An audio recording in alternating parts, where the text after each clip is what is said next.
Welcome all my aliens, apes, and zombies. It's Crypto Novo back at it again, and we have a full panel ahead of us. It's going to be awesome.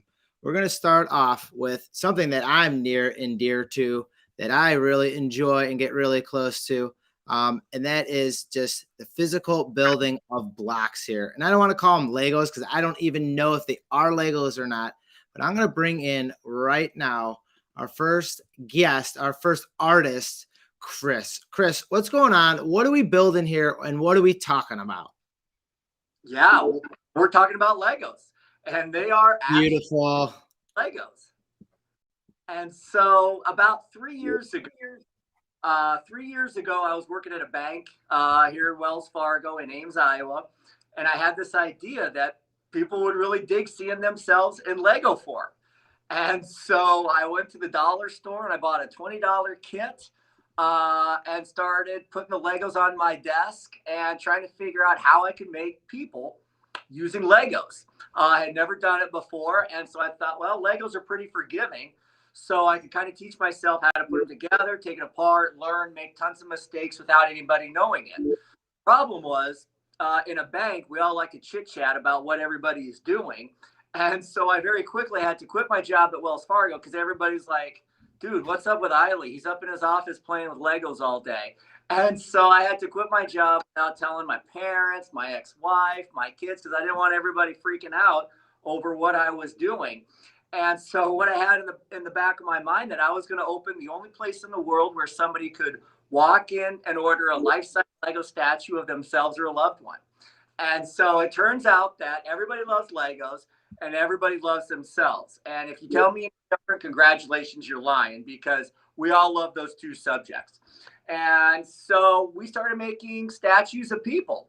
And a few months ago, I did a job for DJ Steve Aoki, who I've since learned has been a pioneer with NFTs and the CryptoPunks and all things NFT, really. I mean, and so we built a life-size Lego statue of Steve Aoki, took it to his house, and the dude loved it. And so he put our piece that we made right next to $1 million Banksy and front and center of his living room. And I thought, man, as hard as these little suckers are to make, people dig it.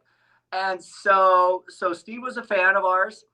And then about 3 months ago, he posted that he was all of his excitement because he bought a crypto. And I'm looking at that CryptoPunk because I really didn't know anything about NFTs. But everybody over the course of the last year, when I had my gallery in Las Vegas, were saying, Ihle, you got to get into this. You got to look into this. And I'm like, dude, I don't know. I don't know how I could add any value to the NFT community. So I just kind of put it on the side because, I mean, unless you're doing something to innovate, create, inspire somebody, I just didn't see how I could add any value. And then when Steve posted his punk, I was like, yeah, okay, that's it. Those things look like Legos. And so by using Legos, we were able to create a life-size CryptoPunk for Steve Aoki. So it's kind of crazy that our first endeavor into the NFT world was for probably, one of our A-list celebrities, which we don't have that many because we've only been doing this for 3 years, but that was our first client. And then, so I shot him a picture of what it looked like. And so he turned around and was like, yo, I'm going to buy another one. Could you build that one? And I'm like, yeah, sure. And so then we did his second CryptoPunk. But all the same while, I was like, man, I'm not sure if I'm gonna know how to do this. So I had my friend Rob, who lives down the street from me. He bought a Stacks punk, and so we used my friend Rob as kind of a test product. And so we took a 2-dimensional NFT punk and built it into a 3-dimensional piece using Legos. And people are like, why Legos? And we're going to say, why the hell not? And so we think we're the first people to ever do that, using Legos, doing it as a life-size scale. But, it was important to us because, not in addition to making a baller piece of art, we're like, okay, so if you're purchasing an NFT for X amount of dollars, you want to see the value of that go up. And you also want to make a connection to it. And we feel like by offering a physical piece to go with the NFT piece, that we could take that NFT that's valued at X and increase it. And so, from a financial standpoint, it makes sense. And you get that baller piece of art, which we all want to flex. I mean, I get it. I want it. And so we give a piece where they can put on their mantle, their fireplace, to display their NFT that they're proud of, that they're going to hold on and to invest in. And in addition, hopefully it'll increase the value of their NFT. It's never been done before with this. So we're just going to kind of see how it goes. We don't know. I just joined Twitter a few weeks ago because before our art was traditionally on Instagram. And so we just dived right into it, and not knowing if there was a market for it, I'm like, well, let's check it out. And so what's crazy, in the last 6 days, now we're working on building toads. We're doing a bored ape. We're doing a grills. And so now I think for the next 12 months, we're going to do nothing but make people's NFT for them. Because, the other reason is, since the beginning of time, an art purchase and couples, households, opposites attract. And so, like, where I was always kind of the dreamer when I was married, my wife Christine was very, I don't know what's the word. I don't know but basically what I'm getting at is, if you're going to buy a piece of art or you're going to buy an NFT, typically there's a dreamer and there's somebody that can understand that you're buying a digital piece of art, whereas the spouse wants to see that physical. Unless they can put their hands on it, touch it, feel it, does it exist? And so we think it's the perfect cop marriage by using these little thing called Legos to capture people's NFTs. That's amazing. So how long does it take you to make a head to toe piece? Yeah, it takes us about a month of building. We draw everything up just because, to try to go and build something, without taking that time to draw it all up row by row or layer by layer, is just, it'll put you in the loony bin for sure. And I say, we're crazy, but we're not fucking insane. So we draw everything up ahead of time, and it gives us that roadmap to where we want to go and how we want to get there.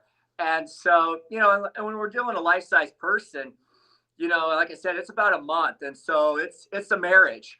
And, people are like, oh, when you get done with it, you put it in the mail. And I'm like, no, we want to deliver it. Because if we're going to put as much time and effort into these pieces as what we do, I want to see it in their house. I want to see where it's going. I want to hear their mother's reaction. And because we do everything, it's all customized. We want to know what's important in their lives, because we're not building, Civil War stats. We want to get all the detail that we want, like on Aoki that you're looking at. Well, we had to figure out where the tattoos were, what they meant, so we knew what we could capture and what we couldn't, because everything that we do is in 3 millimeters or a plate. And so you got to have that conversation with the client, whether that's Steve Aoki or we're building somebody's dog or we're building somebody's punk. We want to know what it is that makes that important, so that way we can capture that, because, we're not interested, we don't want to be the Walmart or the Amazon of the art world. We just want to make a few people happy. And Chris, I hate to cut you off. That's what I'm seeing a lot in this space, is being able to connect with the artist, exactly what you're doing, and having the artist having the one-on-one with their collector. And I've seen it time and time again. That's part of the success of the people I'm seeing in the space, is having that connection with there. I mean, I saw it right away, the tattoos. I saw the cake there, and I saw, just like the dedication of just putting the finger on the cake right there. It's like putting, almost the cherry on top of the sundae. You've been in this for 3 years or so. I mean, what other have you always been a Lego artist, sculptor? I mean, is this been something that's been relatively new to you, or has this been a 3-year journey of just cramming just Legos and just working hard at it? Oh, it's just been learning, cramming, making mistakes. And, and we had to learn, I had to learn what I am and what I'm not, and so people would always come to me like with these business plans saying, if you're going to start a business, you need to have a website, you need to have an account, you have to have all this stuff. And I'm like, let's not. Let's just focus on the art. Let's make cool shit and see where it takes us. And I could have spent $5,000 on a website 6 months ago, and it would be irrelevant because now I'm doing everything on Twitter. And so we don't make any assumptions of where we're going to go or what we're going to do. Like, I mean, we have an idea of some of things that we want to accomplish in December, but we're working on it. And so like that piece that you're looking at right there, who would have known that we could take 4,000 Legos and create George Washington Carver for Iowa State University? Now, we weren't just building a person, we were building a guy that's been dead for 100 years. And we're building a Black guy based upon his contributions in science and education. And he never sang, he never rapped, never did any of that. But we were able to use Legos to capture a guy that not too many people can have that physical connection with. And so we did that at the Iowa State Fair, and it was a hoot. And I knew after doing that project that we were ready for something different, just because when you do something that's, I think it's one of our best pieces, that we were ready for something to new. And so when Aoki posted his punks, we're like, oh yeah, this is us. We got to do this. And so for the past week, I've been hitting up a lot of people whose punks have the virtual reality goggles because we think that's going to look great in Legos. And we're kind of biased, and we want to do cool stuff. And so we love those crazy NFT projects, the more that are out there. And, because we don't want to just do like, there's no use of us building a Millennium Falcon for somebody, or building like a car. I had a guy who wanted us to build his Ferrari once. And I'm like, God, really? Your car? There's got to be somebody in your life that afforded you the luxury to own that Ferrari. And in that case, well, let's build that person, because we're into people. And so that's what's fun about the market that we're in right now with the NFTs, because we like building apes, aliens, crazy shit. We don't want to build cars and Millennium Falcons because everybody can do that. And so we try to push the envelope of what we can do and what we can do with Legos. And at the same time, it really wouldn't matter if we were building with Legos or pixie sticks or car parts. We just consider Legos as the vehicle that we use to capture the people or the expression that we want to build. And so, and most of it, most of what we're doing started with this, with the NFT endeavor is that unknown, like who knows where it's going to take us and what's going to happen in the meta universe and everything. Cause I'm not that smart. I can't figure all that shit out, but I can figure out how to put together a Lego to make somebody happy. So that's what's kind of the most exciting part about it, is because we're simple people. We're just Lego guys. And so we kind of like having this unknown factor of what's going to happen to us in the future, because I don't know. We'll put it out there right now. You're out here live. We'll put it out there right now. If anyone out there, wants to get involved and get these Legos on chain, Chris is here and willing and able, as we can see by his artwork. I'm going to transition it a little over here. We also have other members on here. Shane or Michael, Michael, we're going to bring on next. Do you guys have any questions here for Chris? Hate to put him on the spot. Michael Ronen, how are you doing tonight?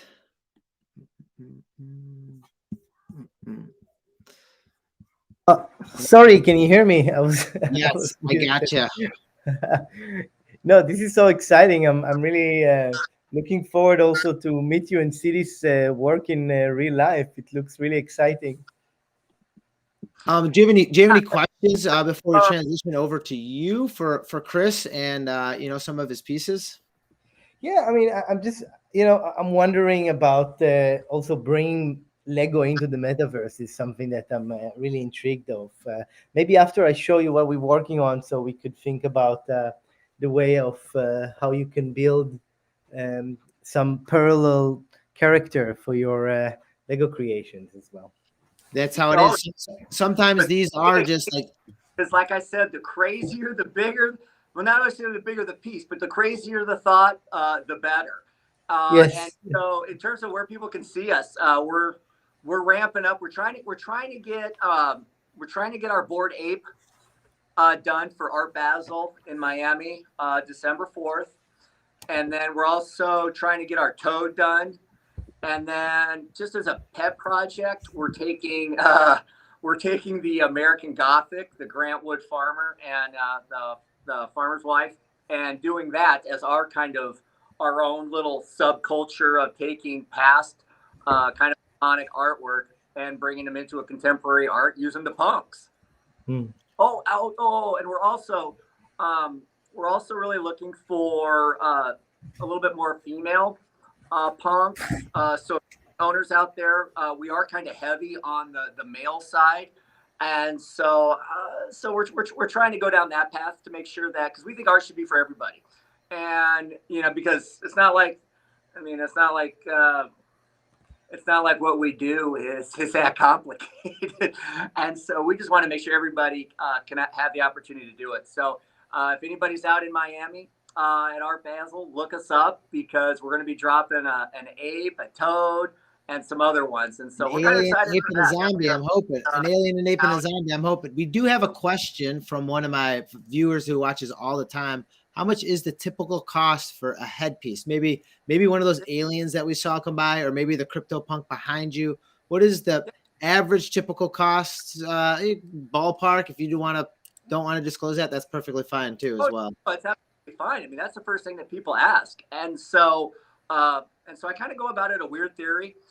Is that I used to work at a bank for 12 years. Worked at Wells Fargo, and one time we got in a little bit of trouble because people thought that we were charging people different interest rates, and so I'm like, we really didn't, or at least I didn't.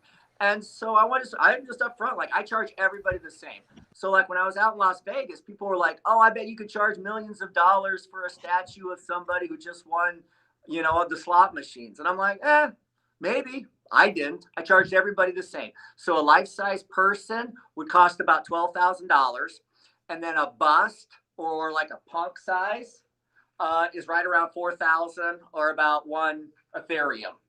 And so that way we charge everybody the same. It doesn't matter to us if your punk is worth 10 million or $20. Doesn't matter to us. We don't care.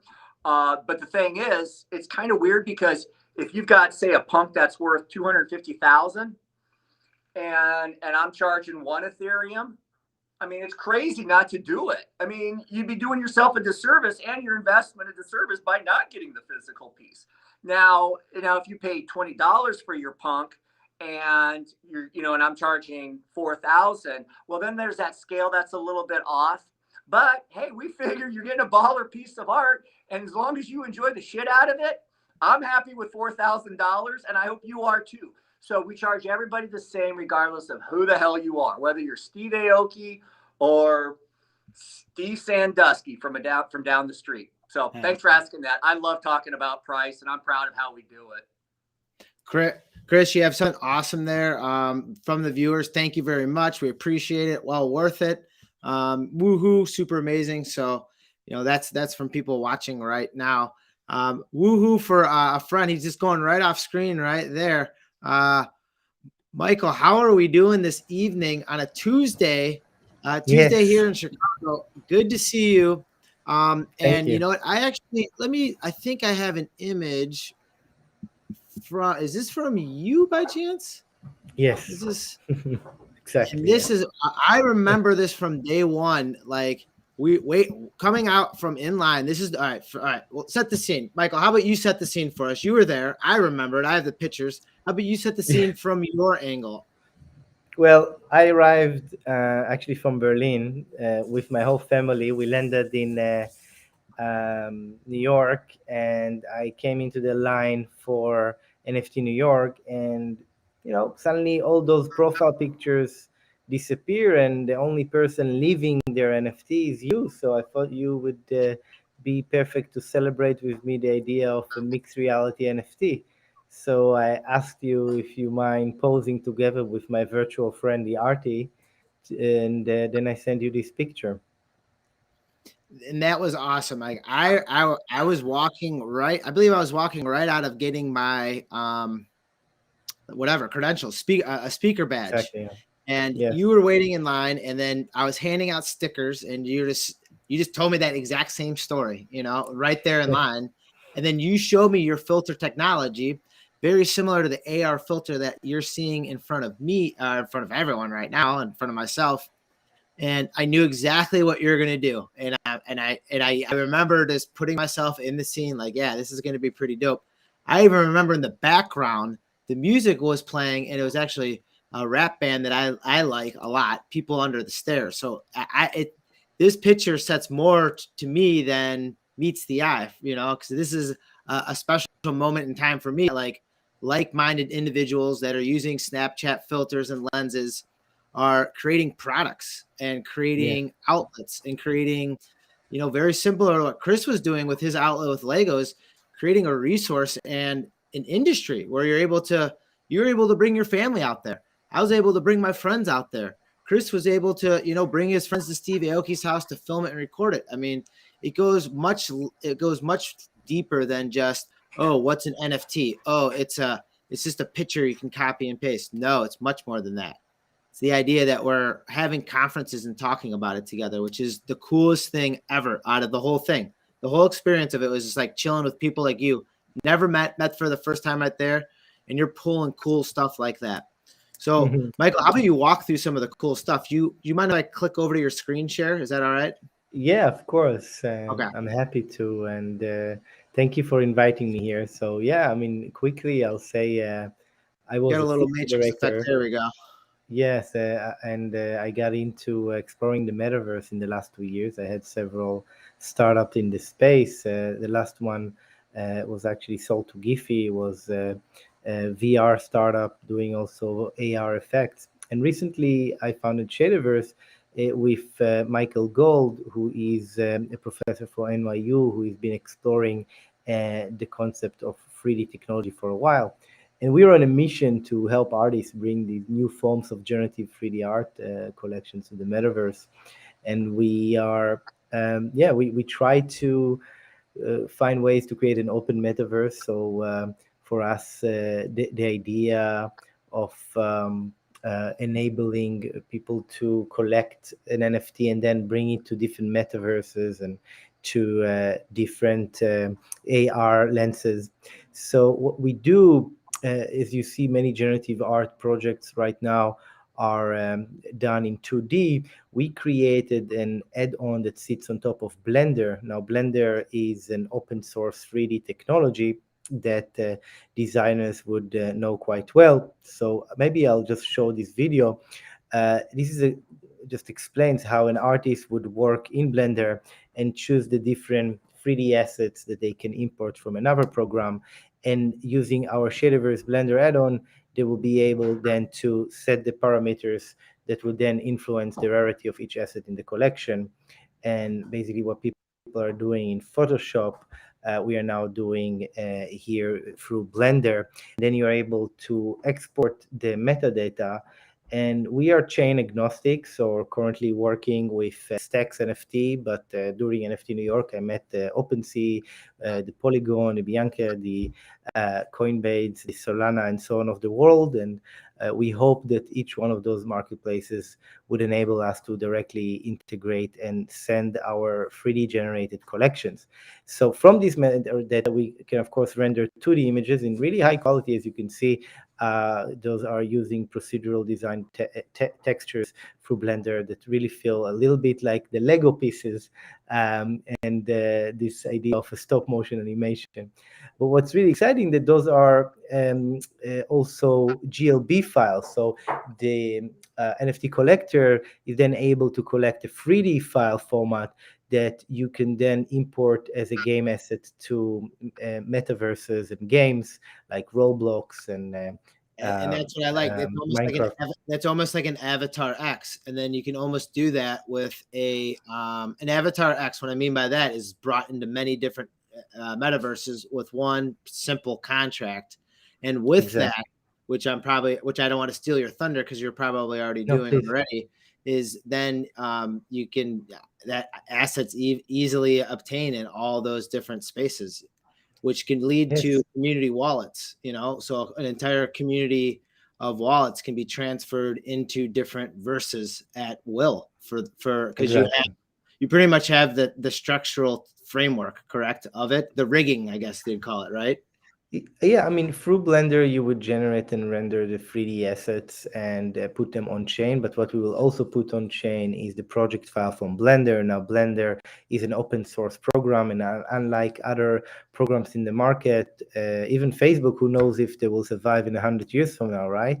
But an open source project like Blender would. And when in 100 years from now you would like to export from the project, maybe it would not be a GLB 3D file, maybe it will be a different type of file that will then go into a hologram and so on. So this is very important for us, and we are now open for collaboration. So actually the first collaboration was done together with an artist named Spencer, who is part of Open Art Source, and I will talk about it in a second. As you can see, the 3D model of the arty here, you can see how high quality also the textures are.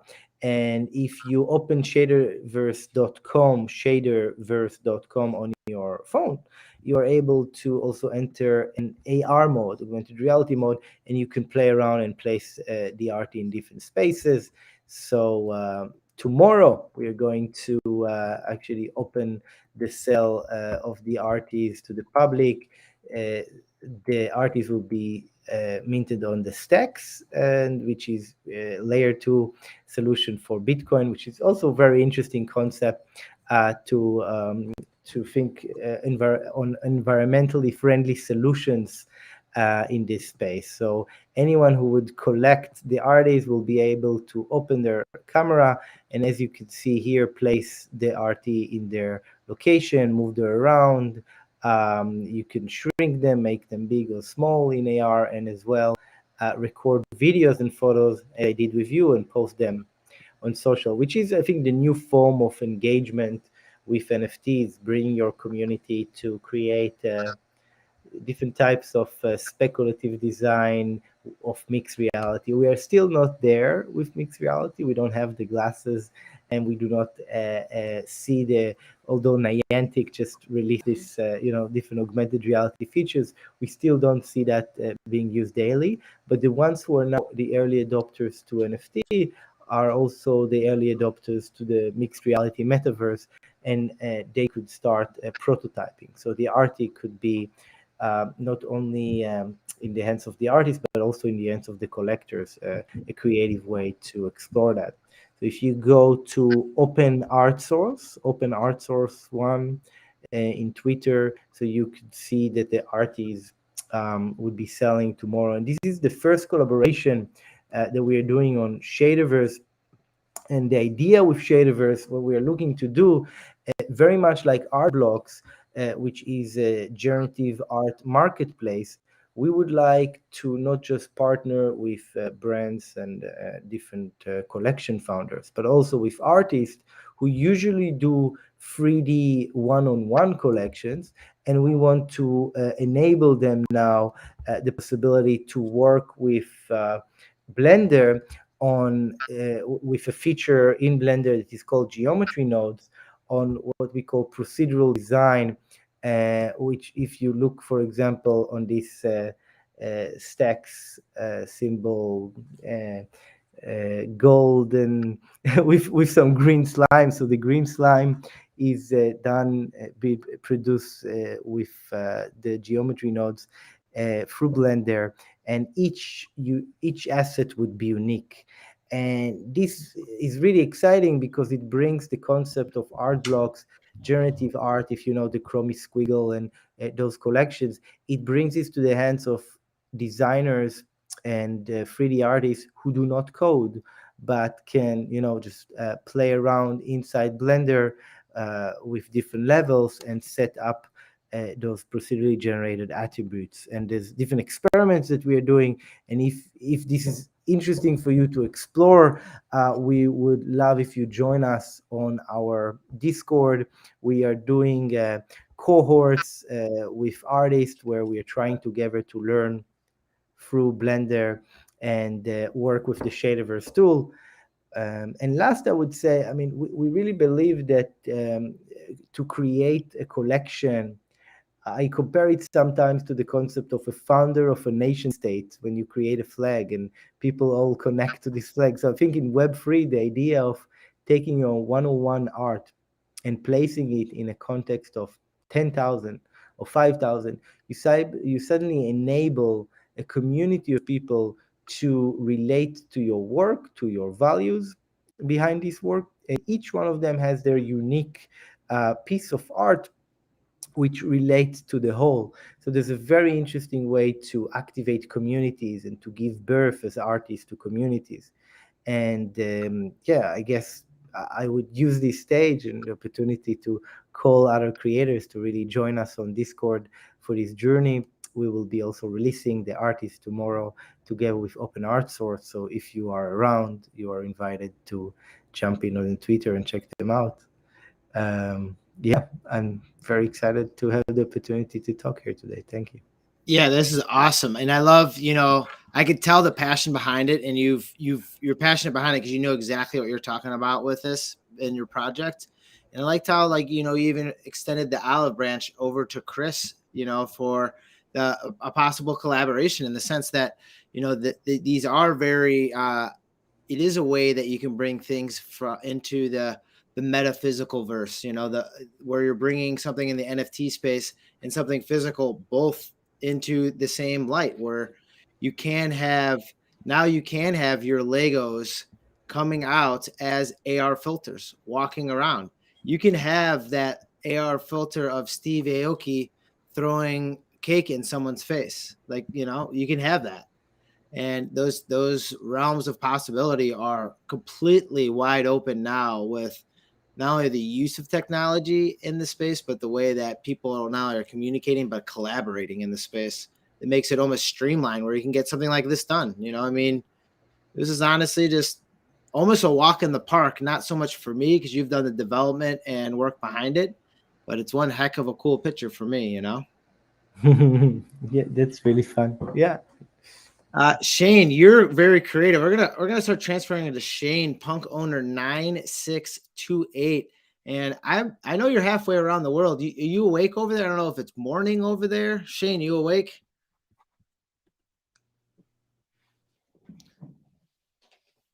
Give him a second here. Maybe he's remembering his might be on mute.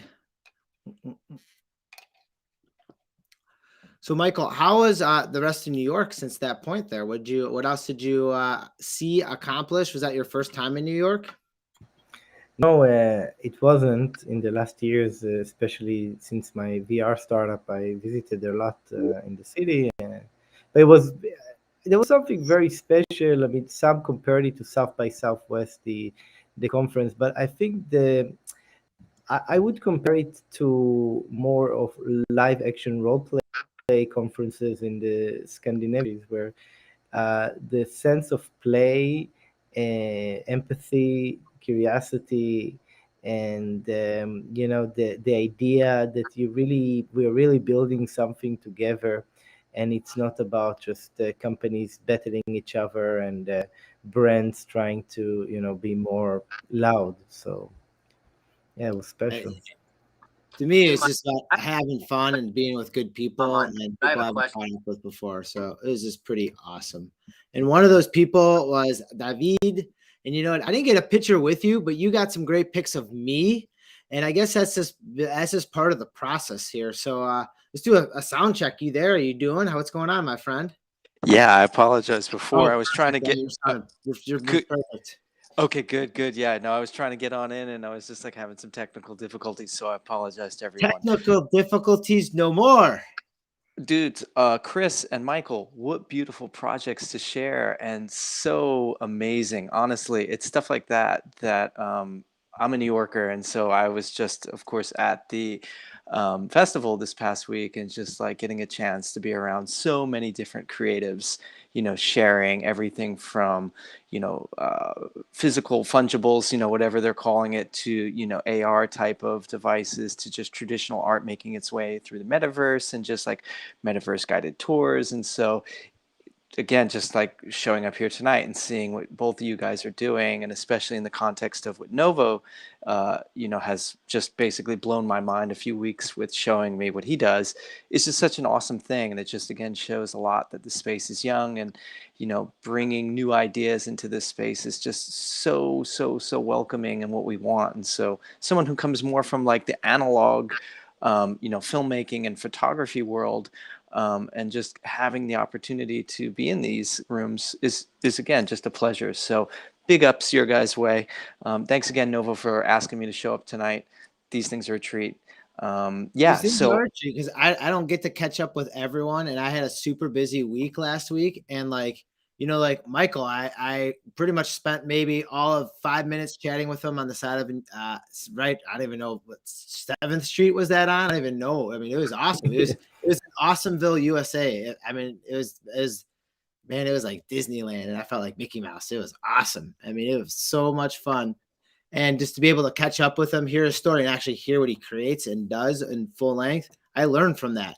And then coming on with Chris, I think I contacted you, I don't know, maybe 8 hours ago. Like, you want to come on? You're like, sure. And like, that's how I pull and gain my information.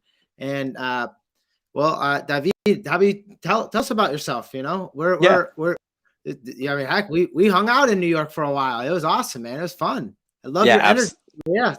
What's up, man? Oh man, thanks so much. So I'm a New York City kid, born and raised. Not a kid anymore. I'm 43, but I have been making photographs since the quite young age of 7 years old. Just to share a little bit of context into that. So my dad, unfortunately, was locked up at 7 years old, and is still serving maximum security prison over in New Jersey. And so I was very lucky to have a mom who was super creative, and who kind of put a camera in my hand and was like, look, you are going to have to take pictures so that we can send these pictures essentially to dad, and to keep him in our life. And so in this weird way, I was kind of given my sword and shield, to kind of deal with this trauma that, again, like a 7-year-old, I had no idea. I had nothing to compare it to. I just knew that my dad wasn't going to be around. But what I did know was that I had this little box in my hand, that every time I would show up, it gave me kind of an access to the world, and it gave me a way to start communicating and making things. And I saw value. I saw my family's value in these tangible Polaroids, and in these prints that were, coming back from the little photo lab on the corner. And I saw, I guess, indirectly, maybe how photography works as currency, so to speak, but from a very personal kind of point of view. So I grew up all throughout, those years, just, visiting my dad in prison, which is some of the pictures that you're seeing here are actually inside the visit room, with just everything from my first girlfriend to my family to, my sister. And, I mean, uh, there's so many worlds that are happening inside prisons across America. And again, that's a whole nother conversation to get into. And if you are interested in this particular project that Novo is putting up, you can go find it all on my website. It's basically 20 years of prison photography inside of the visit room, visiting my father. And so if you are interested, please go check that out. But so I never really thought about making photographs professionally. I never thought people would pay me growing up. As you can imagine, not having a dad, I had to realize a way to kind of become the first of many things. And so I kind of really became that. I became the first in my family to go to college. I became the first to get on an airplane and travel around the world. I became the first to do a variety of things. And I think that that's been kind of this like shield again in my kind of life, of having to go out and make sure that I didn't make the mistakes of the father, that I didn't end up in the place that so many people unfortunately do in my scenario. Being a child of an incarcerated parent, most of us do end up in the same situations as our family. So for me, not making those mistakes and having to kind of fly right and find a career profession was something that was really important. So I studied at the School of Visual Arts. I came out again with a film degree, and I was working in day one. And I just surrounded myself. I think, not having a dad, the movies were a big part of my growing up. I think having movies and having stories became something that I realized was really endearing. And so I wanted to make those things and be able to share those things. And so all I wanted to do, I think, was learn why these things had such power and possession over us. And I think, human beings are naturally storytelling gossip machines. What we're doing right now is a perfect example of that. And so I am a student of story. And so navigating my way through, that career, as you can imagine, is not necessarily the easiest thing. It's plagued with gatekeeping, and it's an old boys club, and there's the West Coast, and then there's the East Coast, and then there's just the real brass tacks of how much money it takes to really be involved in the independent film industry, which was something that I wanted to more so navigate. And so, of course, I found my way working through commercial kind of context of it. And that all kind of came to a crashing, plane crashing down with the COVID lockdown. After, really kind of digging in the past, I'd say 15 years of, working in documentary and working in this industry and trying to kind of really make a name for myself. Well, everybody's plane kind of got, landed with COVID. And in a weird way, as depressing as it was a real equalizer.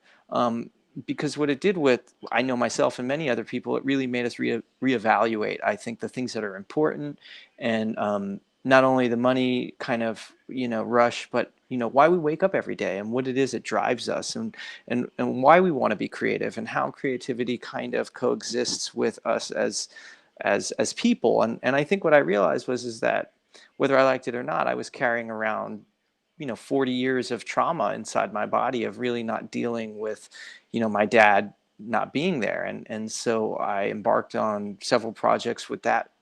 And what I also did is kind of revisit some of my old photography, and I found a way to start re-examining it, because I couldn't go out and make pictures with people, and I couldn't be around people, and I was just, cooped up in this small, tiny, Lower East Side apartment. I had to do something creative. And, being in the crypto space for the past few years, I'm well aware of, how cryptocurrency has kind of created a beautiful change for so many. When the conversations about NFT happened earlier this year, I was one of the few that got onto Clubhouse very early on and really started getting an education in that space. And so I found this really strong desire to kind of take the trauma, right, and to take this kind of new uncharted place of NFTs and to allow myself as a creative person who was dying to start making something new again, right, with this kind of combination of filmmaking, still photography, and storytelling, and start making like a new kind of, thing that I'm calling like micro cine essay films, right, which are essentially like talking photographs, which are kind of like maybe these little encapsulations of like trauma meta narratives. And so I started making them and just started sharing them on Instagram, just with a few friends. And I got such a really warm reception from people that know me from years.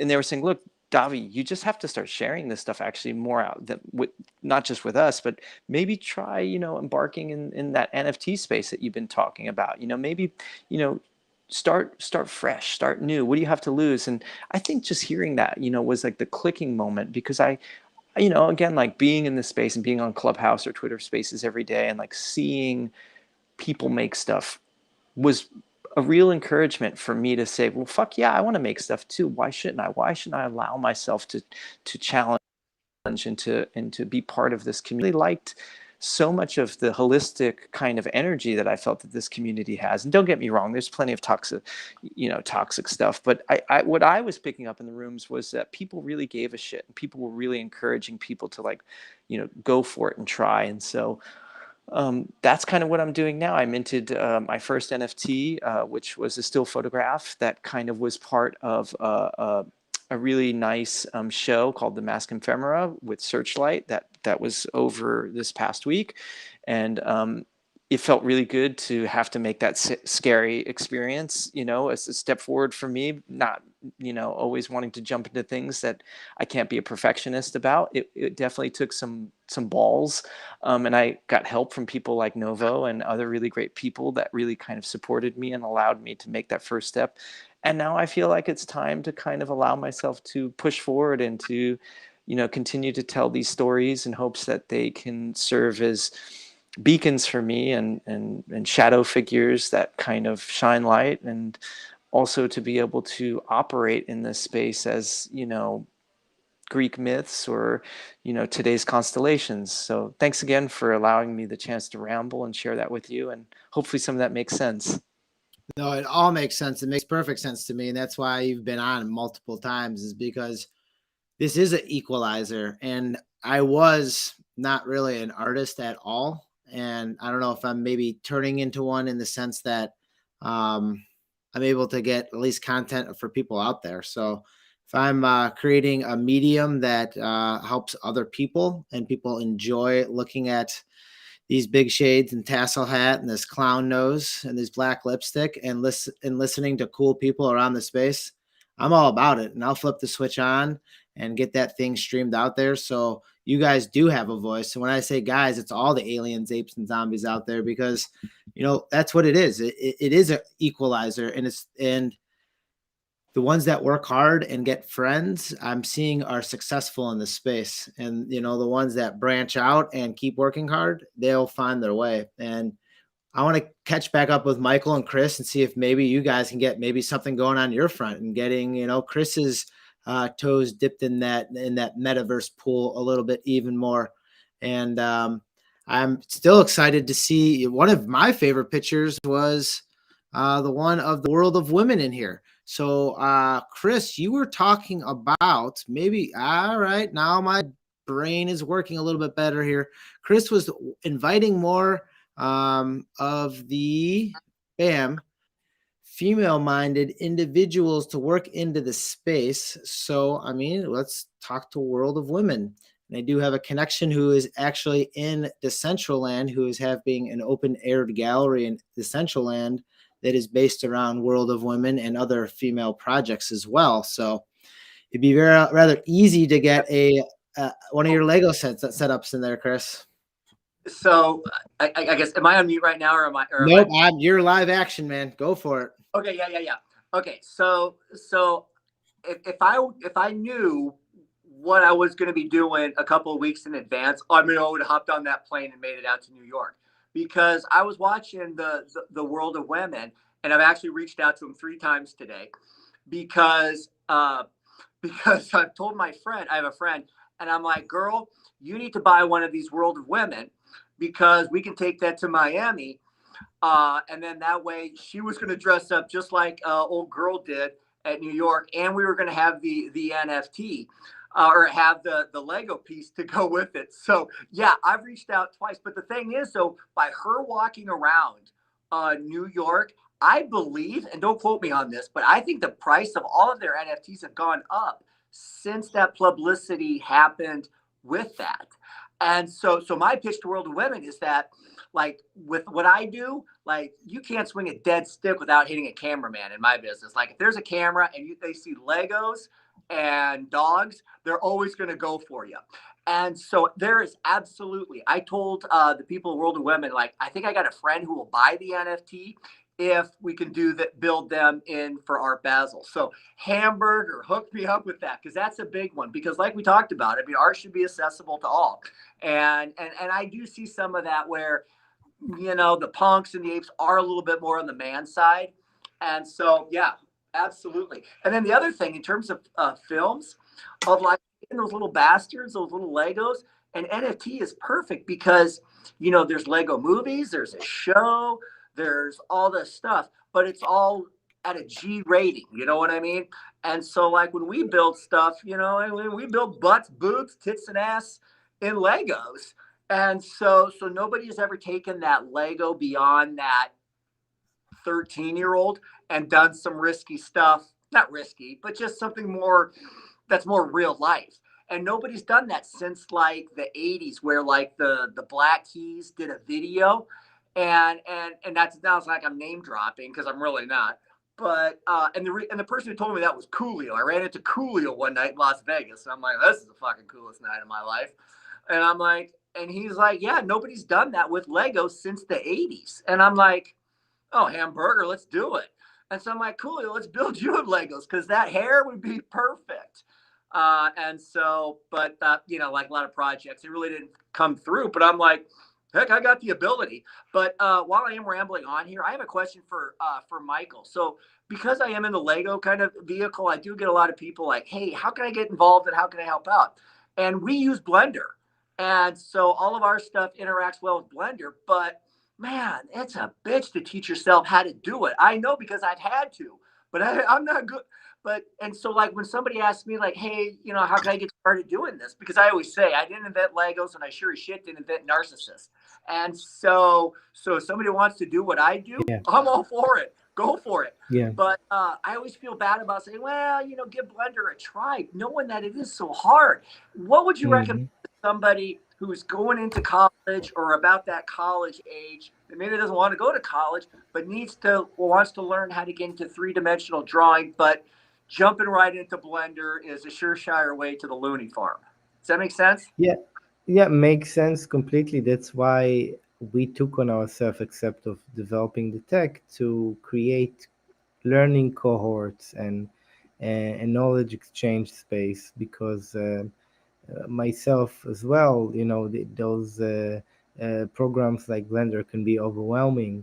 So it's good to take with a peer-to-peer approach to enter a space and to learn together. So anyone who is interested, doesn't matter what age you are, you can join us on the Shaderverse Discord, and we just do a learning cohort around Blender and taking people into that space of crypto art.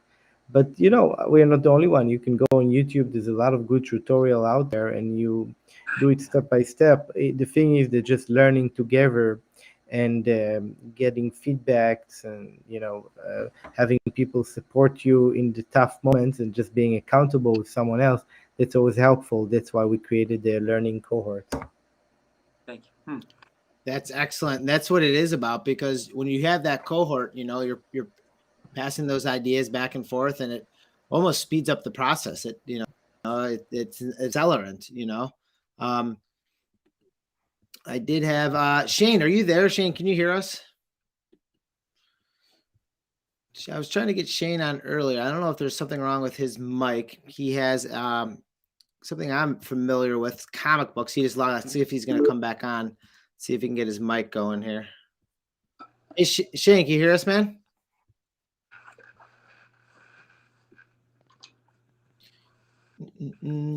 Shane, live action. Can you hear us, our friend?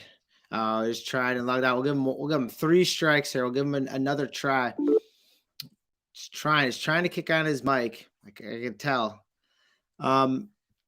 And chat. How about this one? One to use. Which one we were talking about? One to use. Is that for Chris? A Lego to use? I mean, is there a way we can branch it over to get the Lego and the AR filter from Michael crossed over?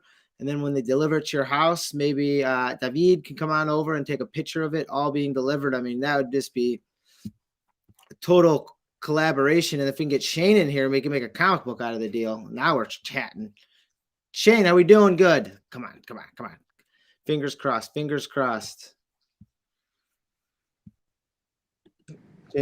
It is interesting that we brought the different mediums of 3D procedural design, physical sculpturing through Lego, photography, and comics drawing.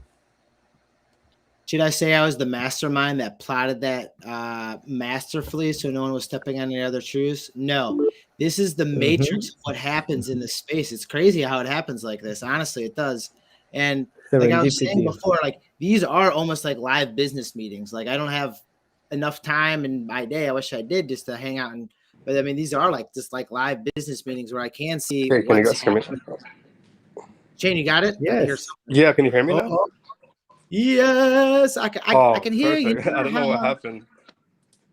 Hey, you know what? The metaverse just wanted to save you the best for last, my friend.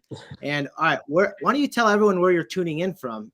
And that we'll use Oh, that as an I'm excuse, proximity to me in Chicago. We'll use Chicago as the excuse. yeah. So I'm in India right now. I actually moved here a few months ago to work on my NFT project. You moved there just to move. Wait, on. Back up. You moved there just to work on your NFT project? Yeah, All right. So what are we working on, my friend? I want to hear about this. Sherlock Holmes 2050. Is that correct? yeah. So Sherlock 2050 is a film I've been working on for a while. I'm a filmmaker. I've been making movies since I was a kid, and I've been doing it professionally, commercially for like the last 10 years. And so Sherlock is a film I've been working on, and um, like right before COVID hit, we were pretty much ready to go into production, and then COVID happened, and I have a studio, and our studio sort of like took a really bad beating because the majority of our business was from luxury hotels, and hotels were like one of the first businesses to like go under. Um, so things sort of went crazy, and we weren't able to like go forward with it, and we were like figuring out other ways to like make revenue and stuff like that. And it was like in the middle of all that commotion that I actually had time to sit and like discover what's happening in the NFT space. And I think it was around like May I really like started doing a deep dive. And by July I got my punk. Like I was up and so what we sort of started doing was so I had this thought that I could like take Sherlock as a film and sort of turn it into a fun membership club using NFTs, and it was a very basic idea in the beginning, and that's how we started off. And soon, the moment we launched our token, and it was like this really basic, like spinning membership card sort of thing, and I immediately realized like there's so much more that we can do here. So we sort of like took that down immediately, and we went and worked on this like 12,000 generative art piece because our world is like really really well built. We have all these characters and all these like different races, and they fit in really perfectly with each other. So I thought like how cool would it be if like I had my own Jedi, or I had my own like student at Hogwarts. That has nothing to do with like the main characters or the main canon, but just some sort of a character that I could build my own story at Hogwarts, or story like in this Star Wars world with. So we sort of went like all in, and I mean we're from I mean we make movies, so obviously the concept art is a pretty heavy thing for us, and this was around September, and we wanted to make PFPs that didn't look like the clip arty generative stuff that was like coming around at that time. So we made these like really high quality, high detailed, hand drawn elements, and we made over 500 of them, and we put them all together like in these 12,000 PFPs. Um, and what we're essentially doing now is we're working on the Sherlock Holmes movie. It's called Sherlock 2050. It's a cyberpunk science fiction adaptation of A Study in Scarlet, which is like the first book to introduce Sherlock Holmes and John Watson. And along with that, we're making a lot of other content to sort of build out this world and flesh out like this more cyberpunk vision of Sherlock that we're building. So we have our first comic, which is called India Confidential, that's being airdropped to all of our holders this Monday. And what we're essentially doing now is we're creating one comic every single month. And um, Novo can actually go on our website, sherlock2050.com. Yep, I think it's where is it? Where is it? Right here, right? There we go. Yeah, so can you click on that comic book cover? If you just like scroll down, so this is like a two-spread preview of like what we're doing. The actual full preview is going to be out on the 12th. But what we're doing is like we're making these really beautiful, really intricate comics that like do some really solid hard work building on the world, like the cinematic universe of Sherlock 2050.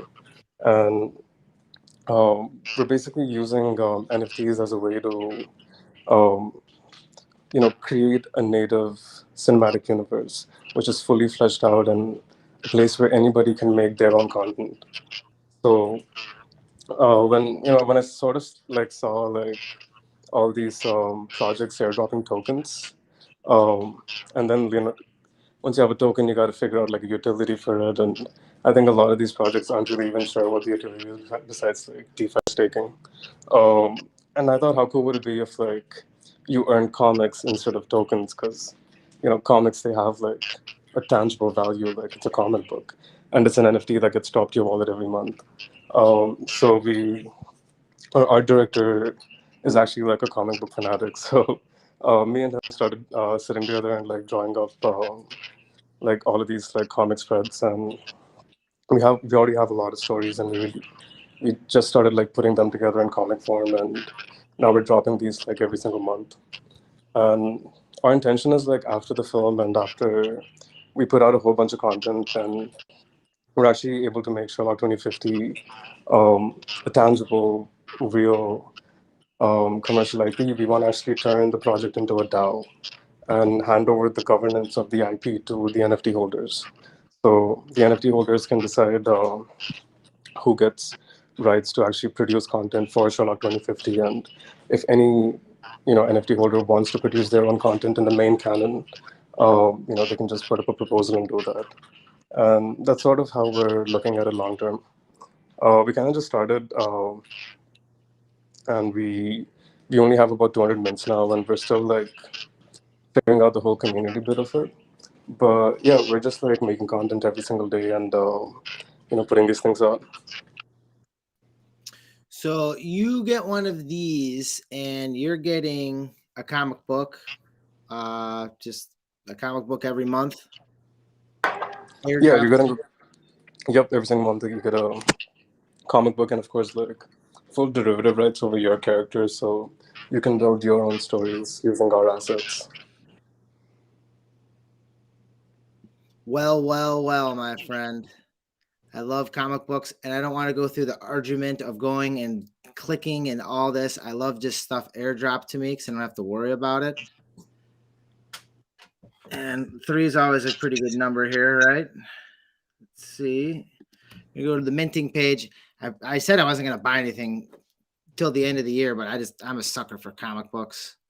And you've been a strong friend of me for such a long time in all this process, and always been on the show, in the crowd, and even today you were like kind of bowing out, like, oh no, let the other people on. So we're connecting and we're minting. I'm gonna get 3 of these bad aliens, apes, or zombies, as I like to call them. And I like the comic book aspect of it. And when other comic book lines have come out, I've gotten what is it called? Well, let's take a look at them. I got, let's see, it was drivers. What was it? Well, I can't even remember the name of it. Yeah, there it is. This is like one of the first ones. End of the World Pizza, the Undead Driver. It gets you comic books as well. So I have actually physical comic books being sent to my house. Obviously, with the comic punks, punk comics, I obviously got in on that real early, and I enjoyed that. So continuing down the line with comic book friend here, and not only that, CryptoPunk native 9628. Man, I said I wasn't going to buy anything, but yeah, let's see if we're minted here. Let's see what's going on. Connected. We're going through mint 1.0. So Shane, what's happening next in your in the roadmap here? So I heard the long term, I heard the short term, but what do we got going? What do people need to tune into now? You got the minute and 30-second elevator pitch. So we have some really fun comics coming out every single month. And once we reach 100% mint, we're doing this really fun metaverse VR concert. And we're also building this fun little like metaverse clubhouse for all of our citizens to like hang out in and play games and stuff. And that's going to be out like by next month. And besides that, we're making some really great movies. And we just started building out our animation team, and we're trying to figure out like what kind of animation content we can make, because all of us are like really into anime, and all this content is stuff that everyone's going to be able to watch for free as soon as it's released. So we're really trying to build like a fun, exciting community around this like new cyberpunk, Sherlock Holmes, like universe that we're creating, and if you like. Shane, I'm gonna hold you right there because your mic's kind of cutting in and out there, Shane. And I think we just lost him right in prime action right there. So we have right there 3 of them in the wallet, because in my mind, when I have to get something, I have to get 3 of them. 1 to hold almost forever, just because that's what I like to do. 1 in case it goes to the absolute moon, and hopefully that's my ticket to the moon. And then the 3rd one is to put it for secondary sales, because that actually helps the artist the most, is the secondary sales and all this. So, and even coming in, I'm like, I'm not going to buy anything, but I'm just a sucker here. So you guys have any questions for the man, the myth, the legend? I mean, he did the mic drop himself, and he spit his game into the 2050 Sherlock, and it was cool stuff. I love the comic book aspect of it, and I love just the simplicity of something getting airdropped for me, because too many times I forget to do this or that, or mint pass this, or sign up for that, and man, that's all Web 2.0. I want something simple. I want, connect your wallet. You're getting the goodies at the end of the month. Thank you very much. We have another comment here, and I'm reading this live. Nova, I wanted to let Chris know I have a world of women he can use. There you go. Right there, Chris. Live action. Chris, can you see that's going on right there? All right. So let's get connected with this. I want to see some pictures of this. All right. This is what I'm going to do. All right. I'm going to contact this, the young lady who dressed up in the world of women, Leslie Wheeler. Let's see, Leslie. And we're going to get Leslie Wheeler to get photos. I don't know if you can fast track this, but we can maybe get some photos. Why isn't this scrolling down? Of course, when you want it to something to work, we can get some photos. Maybe she's heading down there. I don't know, but it doesn't hurt to contact. And so we can have a physical world of women from Another Day with Jay, maybe next to a physical Lego, next to a physical a human being or alien, ape, or zombie. And he sent a message on Instagram, so you guys are already getting wired in. All right. Well, I don't want to step my boundaries. You guys are going to collab. I want to see what's happening. I don't know if I'm making it down there. If someone wants to fly me down there on their private jet, I'd be happy to go, but I might have to be hunkering down here for all this. Man, cool stuff. I see lots of smiles. I'm smiling. Like, actually, I am smiling. Look at that. Look at that. For being pixelated, my pixels are smiling, guys. Woo! And it's not even like hot. Usually, like Legos, if they're like warm, you could bend them a little. You could get them out of the microwave. But like, no, I mean this is a smile. All right. That's it. I'm gonna wrap it up. We'll start off with Chris. Chris, you got a couple seconds here. What do you want to talk about? Boy, I put you right on the spot. All right, we're gonna talk about getting these physicals going with Another Day with Jay, and cool stuff that you have going on here. Michael, you got the AR filter busted out, man. You got the El Natural crown going on. I love it, man. Yes, right on. Props, mad props. Physical in the literal and physical sense, props, like nice stuff. I like it. So Michael, what's the next step? What do you want to do? What you want to, maybe we can get linked to Chris and we can get some metaphysical going. This AR filter stuff is wicked cool. Are you going to be down in Miami as well? Yeah, I will be. But what can I tell you? I have to prepare for the drop for tomorrow. So we have a lot going on. Would be great to see you there as well. We'll start with a clubhouse room actually in 11 hours in clubhouse, and then we'll support Open Art Source with their drop. It's on Stacks, which is an interesting concept, and hopefully more people joining this community.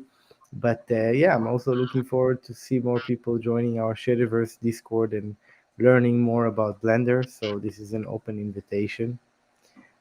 Thank you for this stage. It's awesome. I love collaboration and singing with other artists in the space. So It's really stage. thank you. I'd be doing this anyways, so I might as well stream it live so other people can have fun. Speaking of fun, last week in New York, man, thanks for David coming out to Super Chiefs and with Justin Aversano, which I mean, dear friend, but it was just like I've hung out with Justin, but I talk to him all the time. But it's like seeing you and seeing the energy that you brought there, and even my boys, I was able to come from Chicago. They came from Chicago. They just loved your energy. Yeah, that guy was that alien ape and zombie was awesome and just like spot on. And now I'm seeing a little more pictures coming out, leaking from that total event. Which, man, bring it on, man. That was awesome. Like this one right here. I mean, that is all right. So I'm walking in. This is this gentleman, Bob here. He's a proud ape owner. And anytime I go to the 2 times I've been in New York, I mean, what a great person. Gets me in behind locked doors. Hey, Nova, what can I do for you? I got this for you. I'll take care of that for you, whatever you need. I mean, just a total community member in the greatest sense in the word. And this is like the perfect catching the moment, because it was like getting in. I had actually work friends in there. I had NFT friends coming at the same time. And I was supposed to actually be meeting a documentary crew within minutes of that same occasion. So it was just like, I almost cursed right there, and I never cursed. It was fun as F. Just like seeing you, just like, hey, Nova. And I turned around and I knew exactly it was you, like to a point. And that was our first meeting, wasn't that? That was the first time we laid eyes on each other. Yeah, that's why this picture definitely has value, right? And that's like, again, the power of pictures, right? That they're still so important to this day because they get to do things like this, right? Like full screen this mother. Yeah. I Awesome. mean, it's just when I got home later that night and I looked at like my roll and I was like, oh yes, fuck yes, I actually got something, because you never know. It's like fishing, right? And you just go out. But yeah, no, I really wanted this moment because again, what nobody actually sees, and again, Chris and Michael, if you do get a chance to meet Nova in the real life, which I've had the pleasure, as you can see, is the hug actually that I got after was a real one, and for me those things matter a lot, so again, yeah, this picture, I'm happy we made this one. It has a lot of good secrets in it, so yeah. You know what that hug was for? You know what that hug was for? Remember the last time I was going out to New York? Well, I do, and I actually called you for some advice, and like that was actually the first time we ever spoke, and I called you for advice, just pretty much stranger to stranger advice. And you made me answer my own question. It was weird, and I was thankful for that. And that hug was just a micro fraction of how I got to that point in this picture, which was freaking crazy. And then the colors, like the turquoise background, the turquoise of Bob, and even his smile, like that's perfect for him for a T. Like that's exactly how him is as the curator over there at Super Chiefs and helping Ed out there. Is the owners, it's just like perfect, dude, like spot on perfect. So thank you, because that's a lasting moment for me, for sure, man, my friend, sweet props. And you got the craft. I mean, you got the craft, brother, you know what you're doing. Yeah, look, you got the shirt too. I got the same shirt on in the picture. Damn. Yeah. All right. Well, super. Love it, Novo. Love it. Really, really love Yeah, it, man. I love this community. Thank you. Props.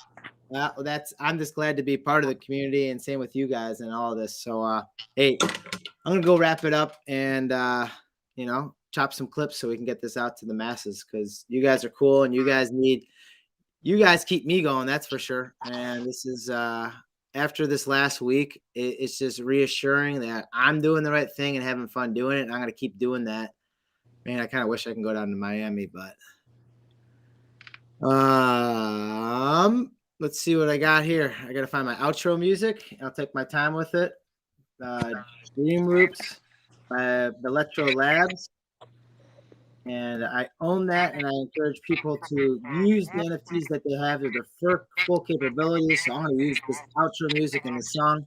Well, actually, I'm gonna Let's see if there's something else here. Promote myself here while I got the stage. You need a filter. I strongly recommend getting you a filter right now. If you knew what I was doing this week and the people I talked to, man, you want to get a filter because that might be something very, very nice to have in the future. That's all I'll say. All right. With that being said, here is to my friends. Chris, nice to meet you. We'll be talking with you soon. Michael, nice to meet you. We'll be talking with you soon. Good luck. Get some sleep. I know you have some stuff hard pressing. David, we will be talking soon. And that's it.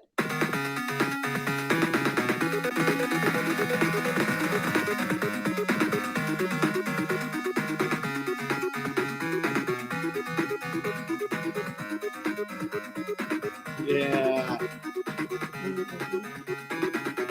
That's it. This is Crypto Novo saying stay positive and love life. Peace. Thanks, my friend.